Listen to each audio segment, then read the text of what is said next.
Assalamualaikum warahmatullahi wabarakatuh. Salam sejahtera bagi kita semua. Semoga kita selalu dalam keadaan sehat walafiat serta mendapatkan perlindungan dari Allah Subhanahu wa taala. Jumpa lagi dengan saya di channel Elang Media Kreasi, Yamin Indra Yasin. Pada kali ini saya akan membagikan 12 cara mengembangkan pola pikir yang matang. Yang pertama adalah menyikapi setiap kegagalan yang kita alami. Yang kedua, ide atau gagasan dari orang lain atau mempertimbangkan secara hati-hati ide atau gagasan dari orang lain. Kemudian yang ketiga, berani dan cepat mengambil keputusan. Yang keempat, mengapresiasi setiap kesuksesan dari orang lain. Kemudian yang kelima, punya target dan segera mengejar dan mencapainya. Kemudian yang keenam, mengukur kemampuan diri. Yang ketujuh, punya rasa ingin tahu terhadap sesuatu hal. Yang kedelapan, tangguh dan gigih. Yang kesembilan, punya keberanian mengambil resiko. Yang kesepuluh, budayakan etos kerja. Yang ke-11, mengelola visi dan misi secara konstruktif. Kemudian yang terakhir, yang ke-12, terus belajar, berjuang, berkarya. Tapi sebelum saya lanjut video saya, mari dukung channel saya Elang Media Kreasi dengan cara subscribe, like, comment, and share. Jangan di skip video saya akan lanjutkan.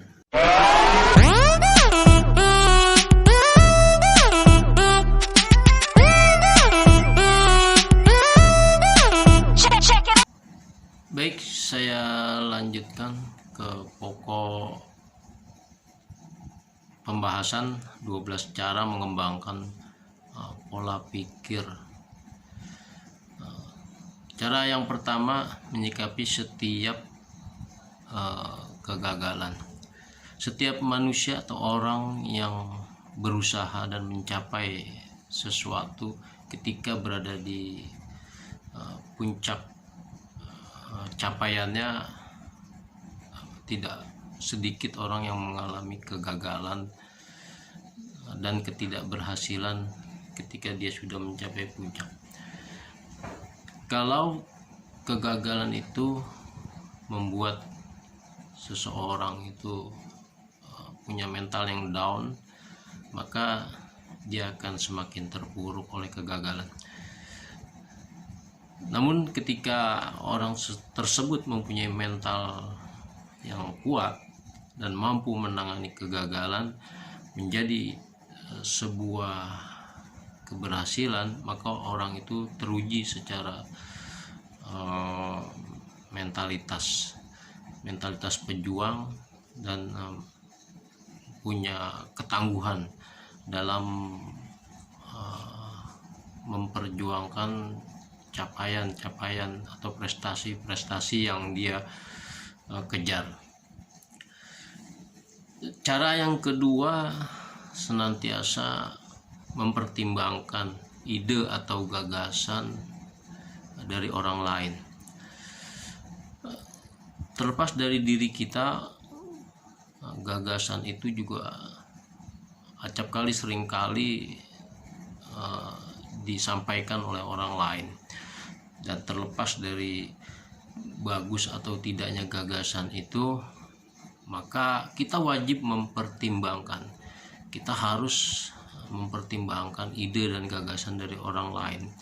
Sejauh mana ide dan gagasan itu punya prospek atau secara manajemen konstruktif membangun upaya pencapaian dari target-target yang akan kita kerjakan, sehingga mempertimbangkan ide dan gagasan orang lain tidak salah untuk kita pertimbangkan, bahkan kita pergunakan ide tersebut, kita manfaatkan sehingga capaian-capaian itu bisa kita lalui.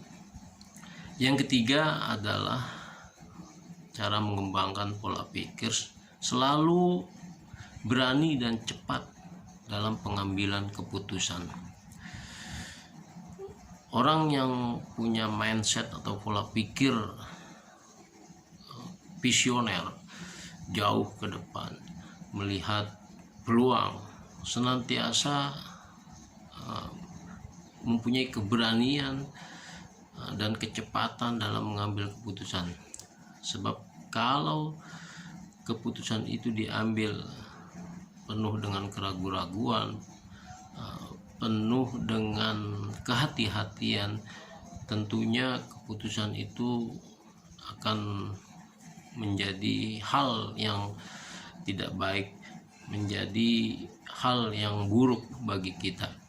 Selain itu, berani juga harus diterapkan dalam cara mengembangkan pola pikir.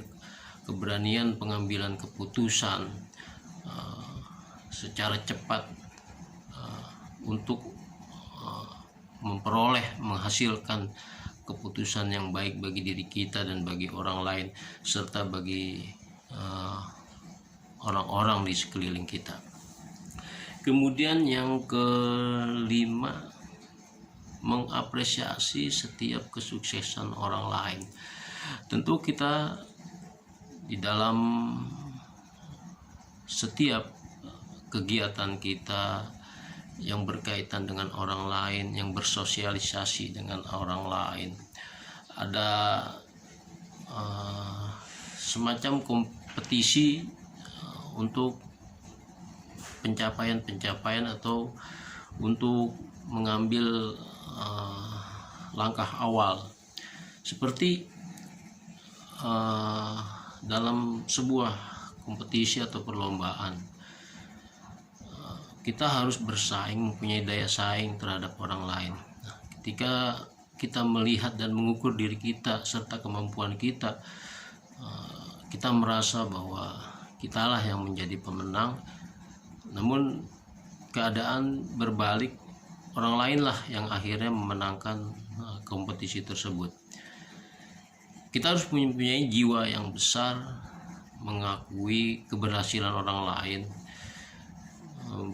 punya jiwa besar bahwa kita harus lebih banyak berlatih dan belajar agar capaian kita atau target kita bisa mensejajarkan dengan orang lain yang memang sudah mampu di atas kita dan bisa mengalahkan kita.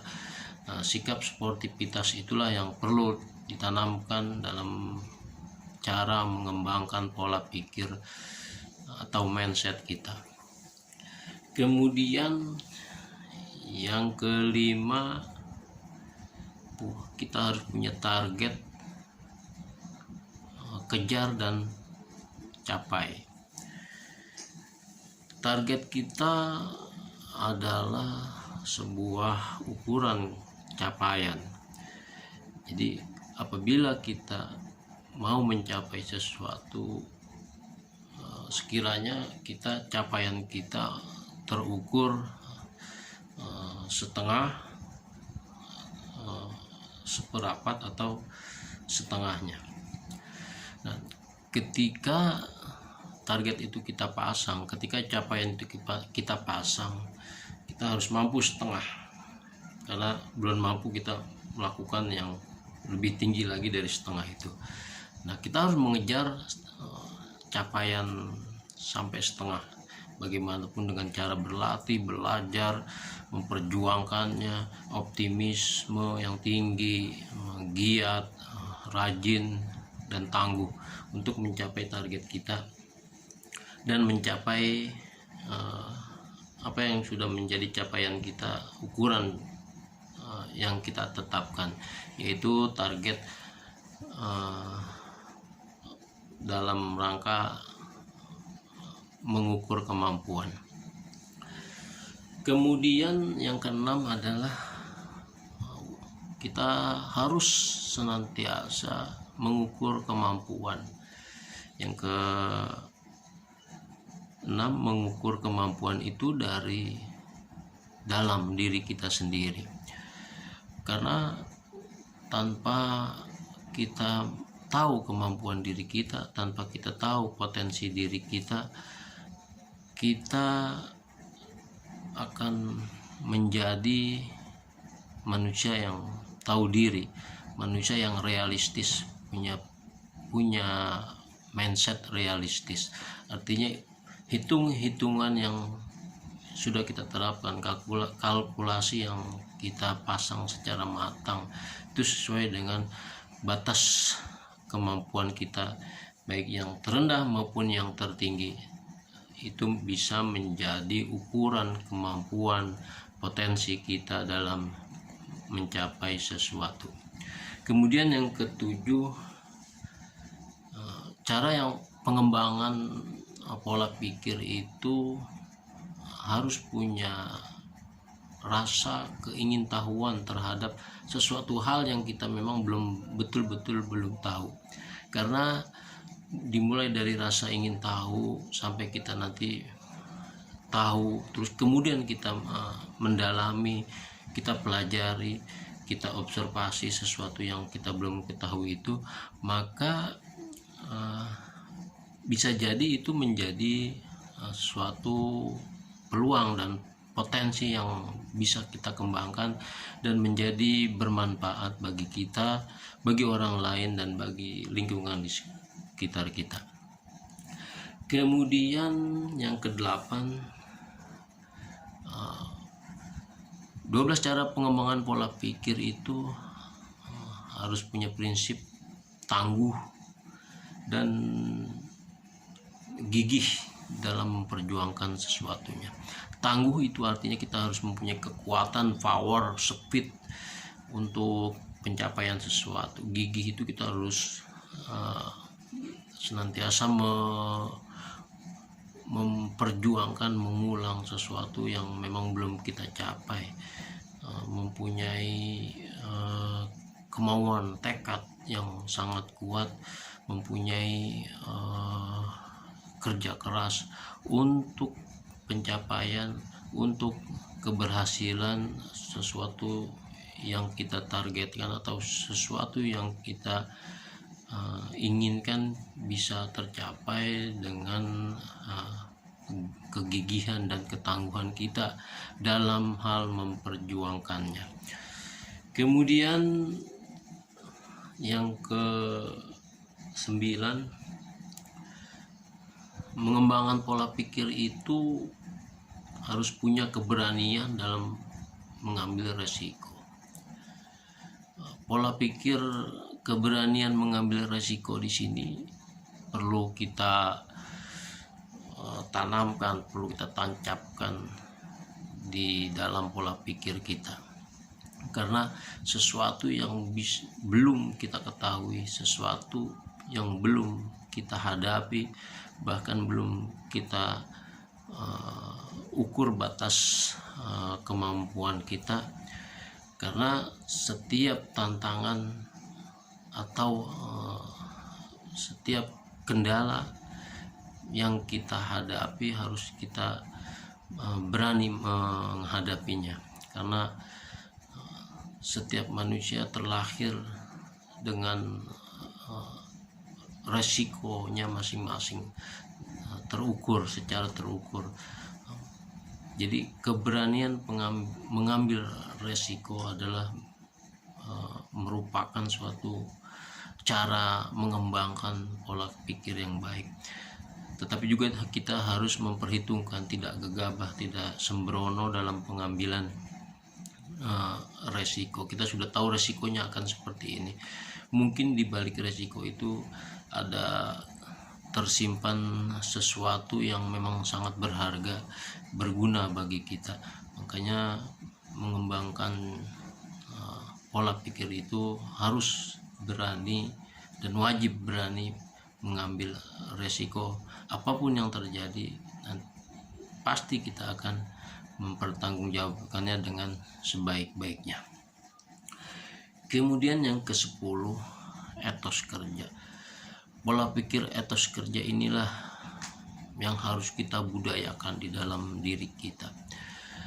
Pola pikir etos kerja, apapun yang bisa kita lakukan, apapun yang bisa kita kerjakan, yang menjadi tanggung jawab kita harus mampu membudayakan etos kerja. Etos kerja itu sendiri adalah budaya kerja keras, budaya siap skill, kemampuan di setiap peluang dan setiap potensi pengembangan karakter seseorang. Budaya etos kerja ini sangat penting dalam rangka membangun ketangguhan dan kegigihan kita dalam pencapaian sesuatu target yang baik bagi kita. Tentunya apapun itu kita kerjakan, selama itu masih menghasilkan benefit, menghasilkan keuntungan bagi kita, mari kita kerjakan dengan etos kerja. Apapun itu pekerjaan, apapun itu, kita harus mempunyai etos kerja, bagaimana mengembangkan pola pikir. Kemudian yang ke-11 adalah mengelola visi. Cara mengembangkan pola pikir adalah setiap orang harus punya visi, jangkauan ke depan, harus punya arah, tujuan.